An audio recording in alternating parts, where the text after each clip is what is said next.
Hello friends, welcome to my channel.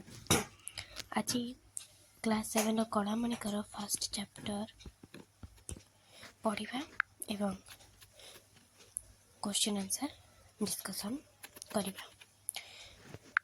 कलामणिकर कवि नाम ହେଉଛି ଅଭିମନ୍ୟୁ ସାମନ୍ତ ସିଂହାର। ଅଭିମନ୍ୟୁ ସାମନ୍ତ ସିଂହାର ଜଣେ ପ୍ରମୁଖ ସ୍ରଷ୍ଟା ଥିଲେ। ଯାଜପୁର ଜିଲ୍ଲା ବାଲିଆର ସାମନ୍ତ ପରିବାରରେ ତାଙ୍କ ଜନ୍ମ। ପିଲାଦିନରେ ସେ ସରଳ ସୁନ୍ଦର କବିତା ରଚନା କରିଥିଲେ। ପରେ ସେ ରାଧାକୃଷ୍ଣଙ୍କ ଲୀଳାକୁ ଆଧାର କରି ସୁନ୍ଦର ସୁନ୍ଦର ଗୀତ ରଚନା କରିଥିଲେ।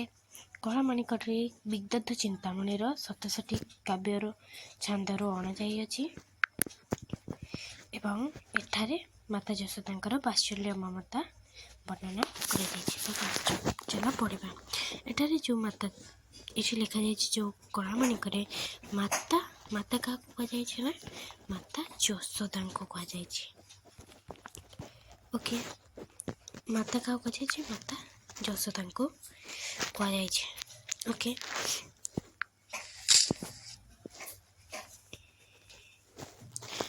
କ'ଣ ନା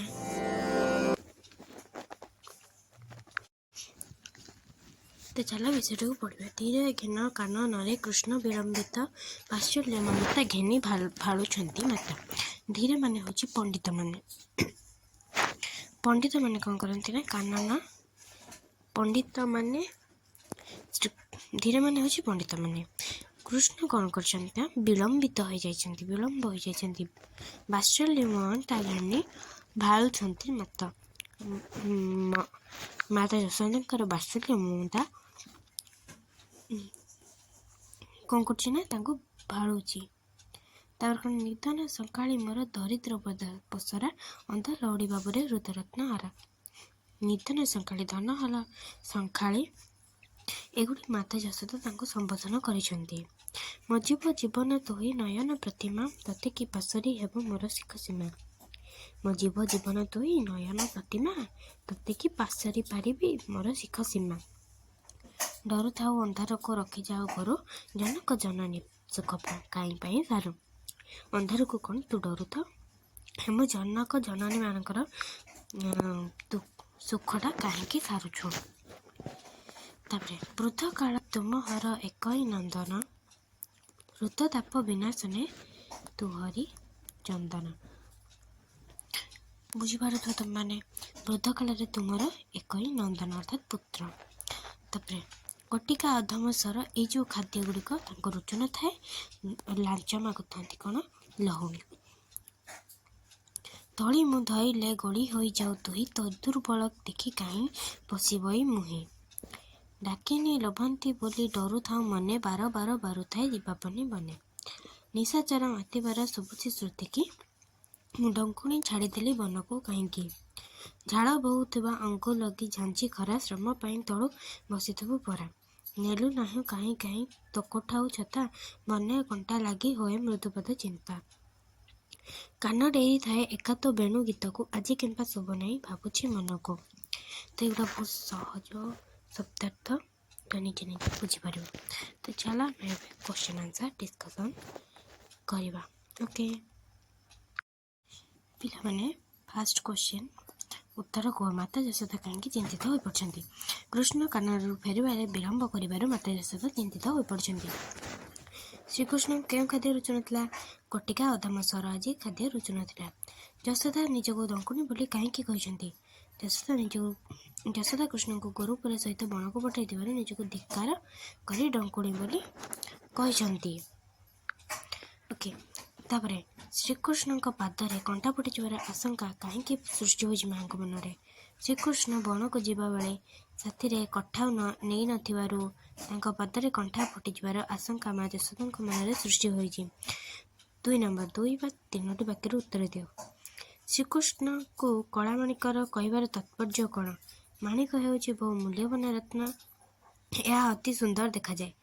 ଶ୍ରୀକୃଷ୍ଣ ମଧ୍ୟ ଦେଖିବାକୁ ସୁନ୍ଦର, ଯଶୋଦାଙ୍କ ପାଇଁ ସେ ଥିଲେ ମାଣିକ ତୁଲ୍ୟ ମୂଲ୍ୟବାନ।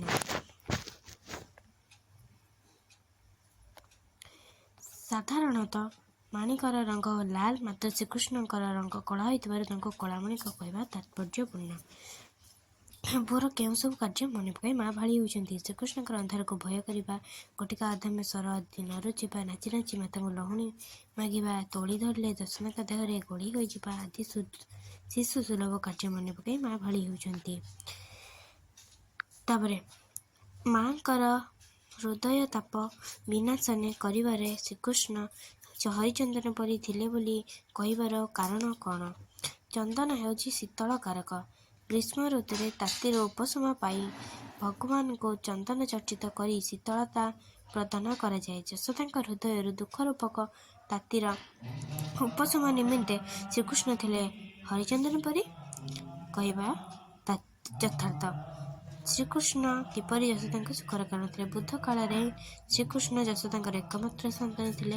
କୃଷ୍ଣଙ୍କ ପାଇଁ ସେ ସମସ୍ତ ଦୁଃଖ ଭୁଲି ଯାଉଥିଲେ। ତେଣୁ ଶ୍ରୀକୃଷ୍ଣ ଯଶୋଦାଙ୍କର ସୁଖର କାରଣ ଥିଲେ। ଶ୍ରୀକୃଷ୍ଣଙ୍କର ବେଣୁ ସ୍ୱନକୁ କାନ ଡେରିବା ପ୍ରସଙ୍ଗରେ କେଉଁ ଭାଗ ପ୍ରକାଶ ପାଇଛି? ଶ୍ରୀକୃଷ୍ଣ ଥିଲେ ଯଶୋଦାଙ୍କର ସବୁ ସୁଖର କାରଣ। ତେଣୁ ସେ ମୁହୂର୍ତ୍ତକ ପାଇଁ ମଧ୍ୟ ଶ୍ରୀକୃଷ୍ଣଙ୍କୁ ନିକଟରୁ ଛାଡ଼ିବାକୁ ଇଚ୍ଛା କରୁନଥିଲେ। ଗୋରୁପଲ ନେଇ ଫେରିବା ବେଳେ ଯେଉଁ ମୁରଲୀ ସ୍ୱର ବଜାଉଥିଲେ ଯଶୋଦା ତାହାକୁ କାନ ଡେରି ଶୁଣୁଥିଲେ। ଏହି ବେଣୁ ସ୍ୱନକୁ କାନ ଡେରିବା ପ୍ରସଙ୍ଗରେ ଯଶୋଦାଙ୍କ ବାତ୍ସଲ୍ୟ ଭାବ ପ୍ରକାଶ ପାଇଥିଲା। ତାପରେ 3 ନମ୍ବର, ଅନ୍ଧ ଲଉଡ଼ି ଭାବୁରେ ହୃଦରତ୍ନ ହାରା, ଡରୁଥାଉ ଅନ୍ଧାରକୁ ଡକି ଯାଉ ଗୋରୁ, ହୃଦତପ ବିନାଶନେ ତୁ ହରିଚନ୍ଦନ କଳାମାଣି କରେ। ଗୋଟିକା ଅଧମ ସ୍ୱର ନରୁଚଇ ତତେ ବନେ, କଣ୍ଟା ଲାଗି ହୁଏ ମୃଦୁପଦ ଚିନ୍ତା। ତାପରେ ସରଳ ଭାଷାରୁ ବୁଝେଇଲେ ସରଳାର୍ଥ ମାନେ ଏହାକୁ ଦେଖି କ'ଣ କରିବା ନା ନିଜେ ଲେଖିଦେବ। ଓକେ। 5 ନମ୍ବର ଅଛି ଅଶ୍ଳୀଳ ଶବ୍ଦକୁ ସଜାଡ଼ି ଲେଖ। ନିଜେ ପଢ଼ି ଲେଖିଦେବ। ଏତେ ପଢ଼ୁନି ଭିଡ଼ିଓଟି ଏତେ ଲେନ୍ଥି ହେଇଯିବ। ତ ଲାଷ୍ଟ ଅଛି 9 ନମ୍ବର, ଏଗୁଡ଼ିକ ମୁଁ ପଢ଼ୁନି। କାନନ ଅର୍ଥାତ୍ ଅରଣ୍ୟ ବନ, ଦରିଦ୍ର ନିଧନ ଗରିବ, ନୟନ ଆଖି ଚକ୍ଷୁ, ଜନନୀ ମାତା ମା, ଲଉଡ଼ି ବାଡ଼ି ଯଷ୍ଟି। ଓକେ। ତ ଏଇଠି ଆମର ସାହିତ୍ୟର ଭିଡ଼ିଓଟି ଶେଷ ହୋଇଯାଇଛି। ଭଲ ଲାଗିଥିଲେ ଭିଡ଼ିଓଟିକୁ ଲାଇକ୍ କରିଦେବ। ଚ୍ୟାନେଲରେ ଯଦି ନୂଆ ଅଛ ସବସ୍କ୍ରାଇବ୍ କରିଦେବ ଏବଂ ନିଜ ସାଙ୍ଗମାନଙ୍କୁ ମଧ୍ୟ ସେୟାର କରିଦେବ। Bye bye.